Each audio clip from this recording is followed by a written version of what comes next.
Chapter 29. When Alan was less than a few meters from the surface, his frantic eyes finally registered the glare of lights beneath him. He ceased his ascent and treaded water while looking down. Sure enough, there was the robot moving across the top of the reef wall. He grinned and swam toward it. The light panned past him, and Alan cursed when the robot didn't stop. He must still be too far away for Sarah to see him. With that in mind, he swam downward to get in front of the camera and the light. The bright beam hit his eyes like a hammer, completely shattering his night vision. Blinking, he waved a hand in its direction. It looked back at him like the light of an oncoming train. A second or two later, the robot changed its attitude slightly. Its light no longer aimed directly at him, but to the side. She'd seen him. She'd definitely seen him. The robot remained in that position, although it started to drift away from him. Damn thing couldn't hover, and once again, that was a problem. For the 1,000th time, he reminded himself to give K&B a bollocking over their bloody design. "Sarah, you there?" Alan asked over the comms. Nothing. He smacked the side of the mask, hoping against hope that the transmitter or receiver had a loose connection, or a short. The effort amounted to nothing, though. The drone's headlamp blinked at him in Morse code. He nodded to himself, and a small smile crossed his face. Sarah could hear him, but his receiver was dead. At least that was something. "You seen him too?" he asked, waiting for the floodlight to oscillate again. Sarah responded a moment later with a simple answer. No, yes. Maybe, he thought. She wasn't sure if she'd seen it. Great. If he had comms with Salty or Keko, he could get the skinny on what the fuck happened. As it was, any prolonged conversation would be painful for both him and Sarah. Worse than that, it would waste time. Sarah finally blinked the lights in the sequence he'd expected. Surface. Alan growled low in his throat. He'd lost his rifle and a fin, and now he had no idea where the creature was. At this point, what the hell was he still doing in the water? Was he trying to get eaten? "Ah, yeah?" Hippie's voice. With a sigh, Alan swam upward past the cable floating in the water. Once beyond the range of the headlamp's glare, making out the Zode was fairly easy. The dim red lights surrounding its hull looked like the lamps of distant radio towers. He continued swimming, cutting the distance both laterally and vertically. If he hadn't been missing a fin, and hadn't felt like he'd been dropped on his head, the swim would have only lasted 24 seconds. As it was, it would take him nearly a minute to both rise and make his way to the Zode. His limbs still felt like rubber, and his head filled with shrapnel. As soon as he got to the Zode, he'd pop a couple of click, click, click, skrrrr. Alan froze mid-stroke, his head immediately dropping, his eyes scanning for movement. He had passed to the other side of the reef wall and found himself peering down into an abyss. He didn't know the depth, but thought this side was shallower, maybe 20 to 25 meters deep. He turned on his headlamp, but nothing happened. Dead, like his comms. Great, he didn't even have a flare left. Was that the hint of color? Alan allowed his eyes to unfocus while his hands continued treading water. See nothing, see everything. Something moved at the edge of his vision. He kept his eyes unfocused but slid his gaze in that direction. He didn't see color exactly, but the darkness there seemed to lighten slightly. "Oh, you've gone balmy," he told himself. Alan waited. The robot's light was flashing again, but he ignored it. Luckily, the light was now lower than he was, so his night vision remained intact. The left side of his vision dissolved into the shade of cigarette ash, and Alan's breath hitched in his throat. A beat later, the robot's light hit the bottom and side of the reef wall, revealing a cloud of diamonds glittering in the glare. Alan froze his hands and limbs. He didn't dare move and fought not to breathe hard. But if M2 could hear or sense the bubbles from his respirator, it wouldn't matter how quiet or motionless he remained. It would find him. The ash color rolled across the reef wall like a curtain unfurling upward. Alan blinked at the transformation of the hues below him before his eyes caught the sight he'd feared. Limbs. For more than a dozen meters away, it was impossible to know if those were tentacles, eye stalks, or something he hadn't seen before. With M2, could you ever know? He felt naked. With only 2 phosphorus grenades in his weapons, there was little chance of him harming the armored layer crawling up the wall toward him.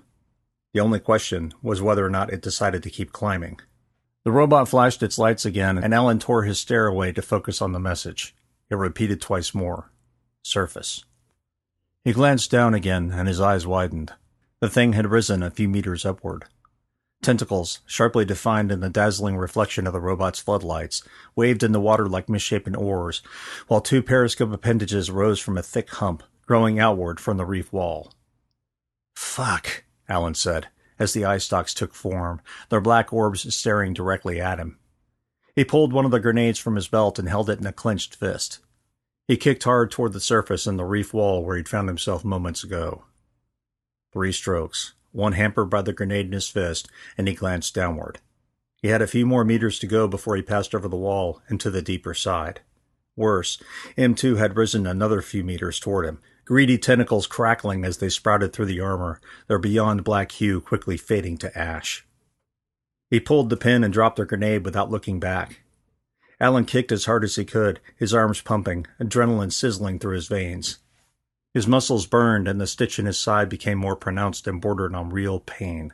Alan ignored it and kept swimming for all he was worth. Just as he reached the reef wall, he pulled the remaining grenade from his belt, waited a beat, and dropped it behind him. He didn't wait to see what happened. 5 strokes later, he reached the other side of the reef wall and swam for the bottom as fast as he could. Sarah watched in horror as the blanket of ash made the ocean floor disappear. The creature appeared nearly flat, apart from a broad, thick overhang that met the reef wall. M2 had attached itself like a barnacle. She changed the ROV's attitude and glimpsed Alan swimming for the reef. She also saw what he dropped behind him. The grenade fell through the water, Sarah ticking off the seconds as it descended. 2 of the 7 eye stalks she counted immediately swiveled in that direction. One of the tentacles flipped upward, its tapered end transforming into a diamond-encrusted oar. Upon touching the grenade, the oar folded itself around the cylinder and snapped shut like a clamshell. Less than a beat later, the tentacle drifted free of M2.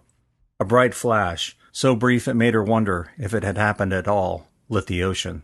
A storm of static rushed across the ROV's camera feed. When the image reappeared, she saw another cylinder plummeting through the water. Alan had dropped the last of his munitions. She expected the creature to extrude another tentacle to handle the second grenade. Instead, the tentacle rose higher in the water as if chasing Alan was more important than dealing with it. It passed the depth of the ROV, and she saw its nearly obsidian belly at the base of the reef wall. Sarah cursed, changed the robot's attitude, and opened the throttle wide. The robot leaped forward and down simultaneously and sped at the creature. Just as the robot reached M2's oily underside, she saw ash-colored veins at the outer edges. "No, you don't," Sarah said, activating the UV floodlight salvaged from the light array. Less than a meter from M2's void-colored innards, the purplish light cast a conical glare across several meters of M2's true form. Before Sarah could assimilate what she'd seen, the camera view disappeared and the ocean lit up like an artillery display.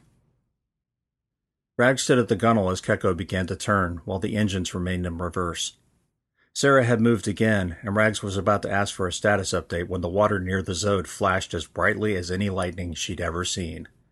For a moment, she felt as though the world had frozen in anticipation. Time's clock hands all but stopped, its gears sliding or slipping in this reality. Then everything changed.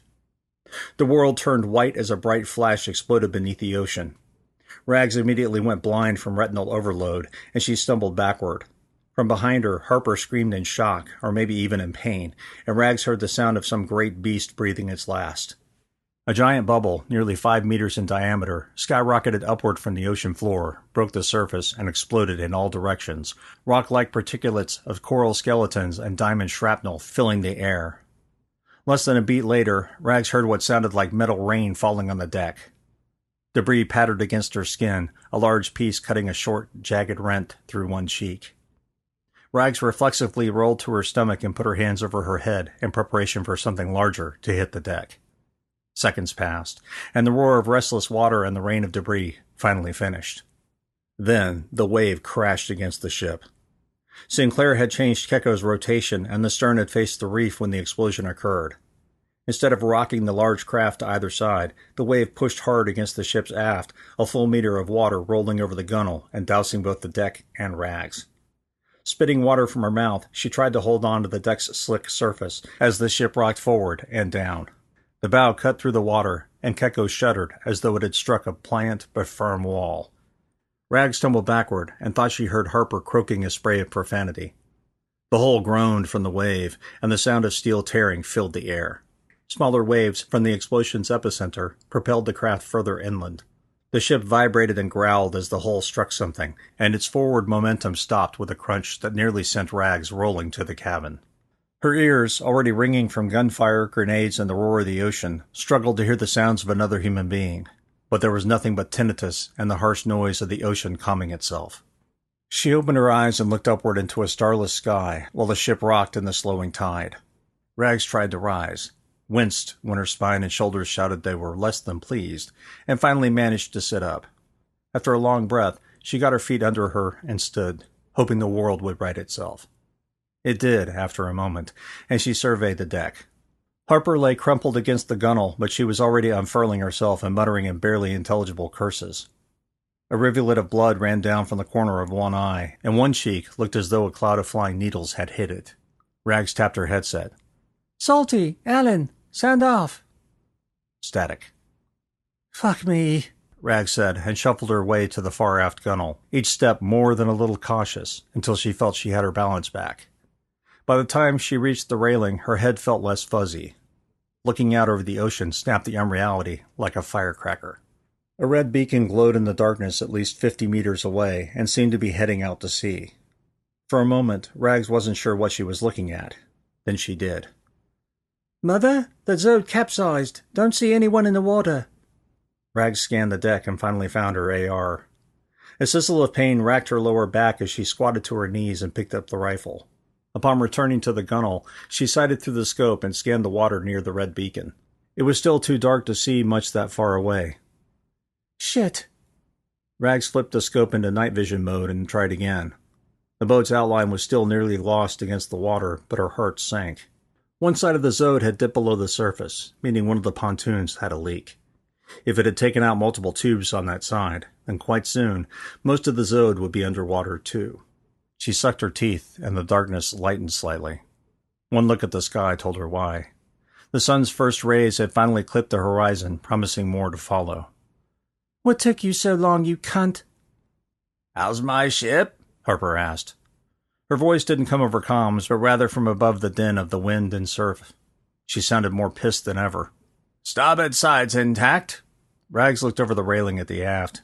The dinghy appeared to have been blown apart by a hand grenade. She cursed and walked as quickly as she dared to port, leaned over, and cast her eyes down. Frothy, ash-colored water continued lapping at the hull, the hue staining the ship's white paint. Rags blinked at that, but she was more worried about the crease running just above the waterline in a ragged half-oval. The metal looked like it had been pushed inward until the top half crumbled into flakes. "Fuck! Mother, check the hold. Got a big rip near the waterline," Rags said over the comms. Harper may have heard her without them, but Rags didn't care. Maybe Sinclair was listening too. "Also need the inflatable rescue boat." "On it," Harper said, her voice crackling with fury. Rags stalked back to the aft and looked out over the ocean again. The Zode's belly glittered in the rising sunlight. "Dazzling diamonds," Rags thought. She used the scope again, looking for any sign of Sarah or Alan. Nothing.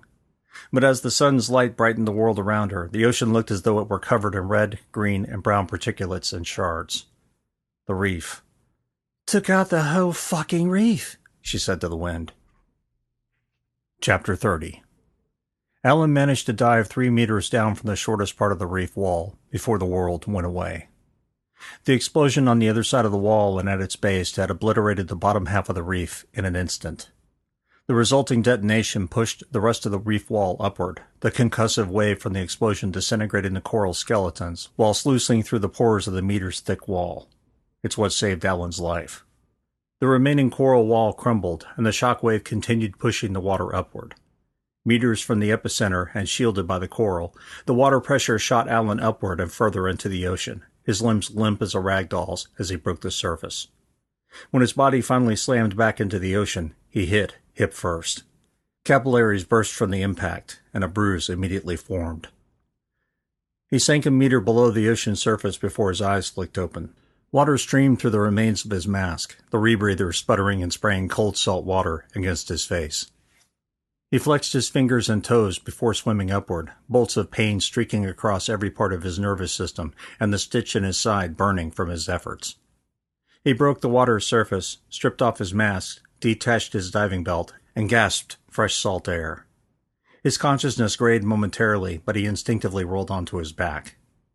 He must have passed out again at some point because the sun was over the horizon and beaming down on his naked face. Alan reached for his headset and found nothing.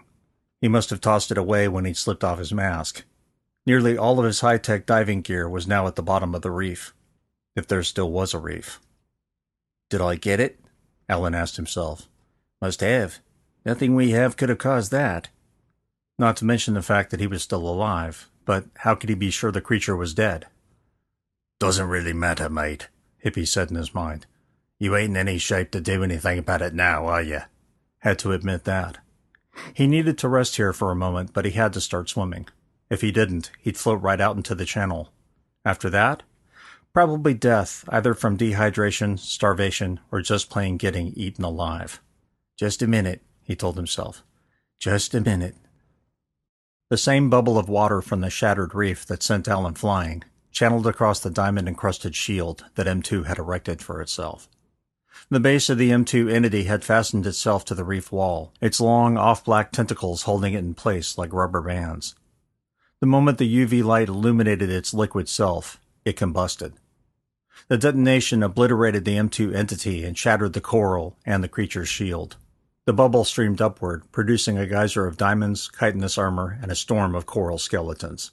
When it popped, the solid debris spread in all directions, as if a massive claymore had gone off. Still standing at the dais, Sarah had time to think about grasping the support handles before the world shook. Then the Zode flipped in the air as if its port side had been slapped from beneath by a giant's hand. Sarah didn't know how many times the sky became the ocean, and the sky again, before the boat smashed back into the water on its starboard side. Not belted in, the force flung her into the water, her head barely missing the side of the gunwale. She plunged and panicked, her breath rushing out as if she'd been squeezed. She swallowed water, her heart rate rat-a-tat-tatting in her ears, all rational thought drowning like she was. Maybe you should try not drowning. The mental voice was Given's, the imaginary drawl lazy and amused. She coughed up water, her lungs burning, and her consciousness seemed to be on the verge of drifting away. Swim, grab water, handful at a time, kick. She clipped the side of the dais, the metal slamming into her shoulder and knocking her askew. Her eyes made out the deck just before she broke the water's surface and into the air trapped beneath the capsized Zode. She immediately clutched the dais frame. Her consciousness tried to slip away again, and she vomited seawater, her lungs finally expelling the last of what she'd inhaled. Sarah didn't move for a moment, afraid any motion she made would either bring the M2 creature to her or make her pass out. Shock. Concussion. Body rattled and thrashed. She'd been tired before. Now she truly had nothing left. Better, boss, Given drawled. Can't stay here all damn day. Gotta get my mojito, she thought, the ghost of a grin touching her lips. After a few moments, she pushed off and felt her way to the pontoon, her consciousness finally registering the sound of an air leak. Zode's going to sink, she thought as she pushed by it and kicked multiple times with numb legs. She broke the ocean surface and grabbed the edge of the pontoon. With some effort, she could climb atop the Zode, at least while it remained floating. Finding her would be easy for Keko.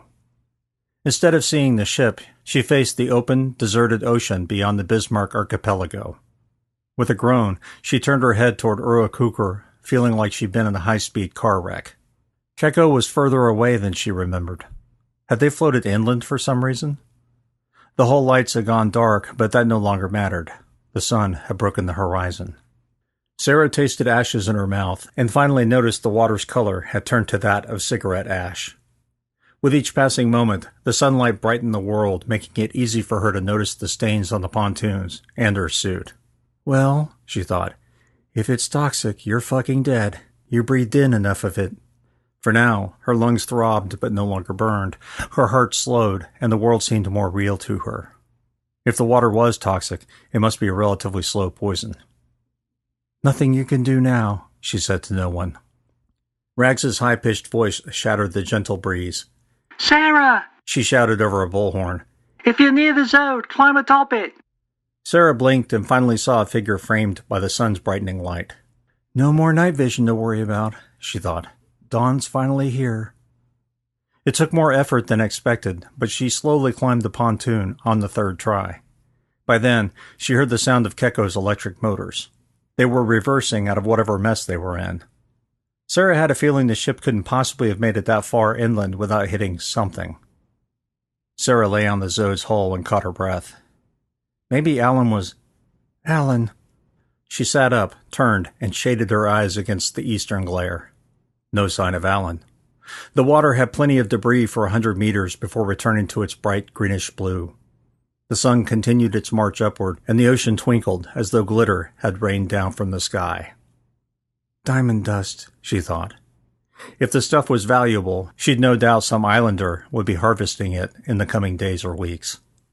If there are any islanders left, she thought. A bolt of pain thundered across her scalp and took residence behind her left eye. Migraine. Wonderful. The ship had come closer but appeared to be crawling toward her. With the sunlight shining off its paint job and the ship turning slightly away from her while reversing, the damage to the port side was easy to make out. A portion of the hull above the waterline looked like a poorly skilled sheet metal artist had gone insane with a chainsaw. In some places, the metal had folded inward, outward in others, and a large zigzag lightning bolt rip wove through a good 3 meters of the hull. She could even make out an artificial light bobbing beyond the damaged metal. Kekko wouldn't be sailing the open water any time soon. They'd need to find some place to shore her up against the current if they couldn't patch it. Did ships carry emergency plates and all of that? You're a desert rat. How the fuck would you know? Givens again. Well, she said to the wind, we killed 2 of them for you. The voice didn't respond to that, but some of the grief that had for days masked itself in a silent rage faded away. It wasn't acceptance, exactly. Sarah thought she'd earned that badge 2 days after Givens had been listed as KIA. Hell, she'd watched him die. Kind of difficult to deny that. It was more like accepting that no matter what she could have done at Miskatonic, she'd done the best she could. Just like she had here. Kekko tightened the distance. I can swim to you, Sarah shouted, her voice cracking, but still strong. Rags didn't reply but waved her arms at shoulder height before crossing them across her chest. Hold. A command from Nest. Who knew? She turned back around to scan for Alan, but even with the sun entirely above the horizon, it was difficult to make out much more than the twinkling galaxies of glitter and ash. Rags disappeared from view, and Sarah shook her head. The woman was undoubtedly managing the disaster aboard the ship and attempting to figure out how to get to her. Since Sarah didn't see the dinghy, she imagined a new shape appeared near the aft before it lowered via the harness that had carried the Zode. Sarah crinkled her eyes. The small blaze-orange boat was hardly large enough for 4 adults. Rags climbed the ladder to the dive platform and guided the emergency boat into the water. Once down, she fiddled with the lines, gave Harper a thumbs up, and climbed aboard. A moment later, the growl of a powerful engine filled the air. The much smaller boat moved toward Sarah and covered the distance in seconds. Rags idled the engine and tossed a line in the water, a life ring attached. Can you reach it?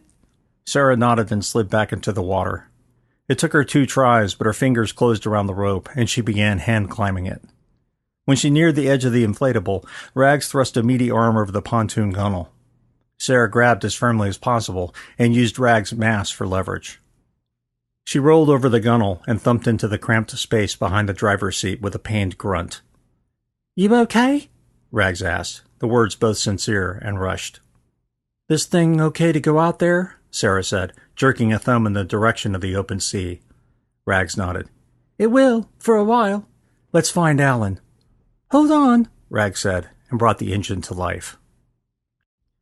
Alan didn't know how often he'd fallen asleep while floating on the ocean, but he found himself on the verge of drowning multiple times, the coughing from inhaled water simultaneously snapping him awake and sapping what remained of his strength. The last time he'd come to, however, things had changed. Someone had hold of his shoulder and was dragging him through the water. He didn't know who or how and didn't care. That was someone else's problem. He finally succumbed to the darkness for much longer this time. When he awakened, he found himself staring up at the roof of Kekko's main cabin. He blinked several times and groaned when his body awoke too. Fucking body. He turned his head with some effort and saw Sarah lying on the other fold-out. One of her arms had been wrapped at the shoulder, and the rest of her body remained beneath blankets. Alan flexed his fingers and found he was covered in them too. No wonder he was awake. It was bloody hot. He heard footsteps on the deck outside the cabin and tried to speak. Nothing came out except for a croak. His throat felt filled with broken glass, and he saw what looked like dawn outside. But that couldn't be right, could it? He flexed his fingers again. No, he thought. He'd been floating in the ocean, and somehow he'd gotten here. That had to have taken longer than... Fuck, he said, ignoring the burning at the back of his throat. Eggs, Hopper? He felt like he was shouting at top volume, but knew his words were barely loud enough to be heard beyond the open cabin door. He managed a grateful smile when he heard the sound of boots on the deck. Well, well, well, Rags said from the doorway. Looks like the boss is awake. Another few clomps and Rags stood before him with a nervous smile. How do you feel? Kicked by a fucking roo, Alan said hoarsely. We okay? He noticed her face had more than a few dings in it. As we can be, Rags said. Sinclair's got us a patch, but it's not going to hold through a storm. We have to find some portage. Great, Alan said. He nodded toward Sarah. Huh? Concussion, like pretty much everyone. Dings and dents, strained shoulder. Apart from that, she's good. Great, Alan said again. What about me? Fucking lucky to be alive, Rags said. How the hell did you survive that? He shook his head. Guess the explosion got buffeted by the reef? Don't know. Well, you're covered in bruises, Rags said. You look like a herd of roos stampeded you before they tried to kick you to death. One more reason to skip fashion shows, Alan muttered. Rags smiled down at him. Word from K&B? He asked. She nodded curtly. They are aware of our situation and are, get this, awaiting a casualty report. He rolled his eyes. You know, for two assholes that constantly make fart jokes, they sure do like to sound pretentious. For all you know, Rags said, Moore sent that. That's a pleasant thought, Alan said. When did you last talk to them? Last night, Rags said. After we got you lot sorted and the Zode righted. Pain in the ass with only 3 people, I might add. Ironically enough, only the electrics work. The diesel's gone tits up. Alan hissed a sigh between his teeth. Tits up, eh? So battery or nothing? Rags nodded. We can charge it after each use, but it'll work. Limited range, Alan mused. Not good if we have to scout for portage. Sarah groaned from her bench. Why scout? We know where some is. Alan turned his head and Rags turned to Sarah. Need something? Rags asked. Sarah grinned and winced at the same time.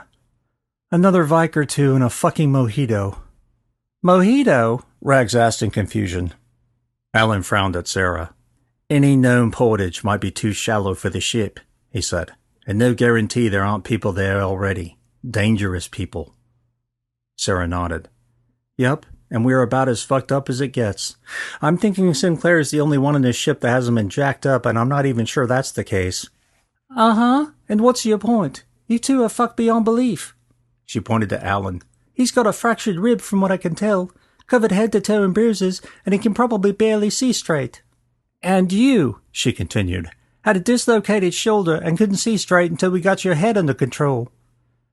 Wouldn't say it's under control, Sarah said, but at least I can see out of both eyes. The large woman put her hands on her hips. We need to call K&B to get us the fuck out of here. Her eyes bored into Alan's. Right? He shook his head and regretted it as the mental furniture shifted. Even if we called them, it might take them hours to arrive. From what you said, a rogue wave could take us down. Rags said nothing for a few beats, her cheeks flushed, her fingers clenching and unclenching.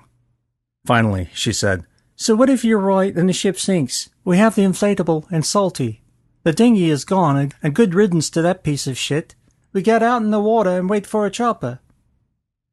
Alan raised his hands to his face, his shoulders shouting at him that they were both sore and tight, and rubbed at his eyes. And what if we didn't kill it? The words tumbled out, and the room quieted. Rags's fingers continued fidgeting. Cabin's below flooded a bit. Airing out now, which is why you're both in here. Figured, Sarah said. How soon can we get going? Rags scratched at her scalp, another tic of hers. I'll ask. Is my laptop still here somewhere? You'd have to be kidding. Sarah shook her head. Need it. Where is it? Rags sighed in frustration. I'll bring it, but when I say turn it off, you shut it down. Yes, Mummy, Alan said in a gravelly, high-pitched voice. Shaking her head, Rags headed down into the personnel cabins.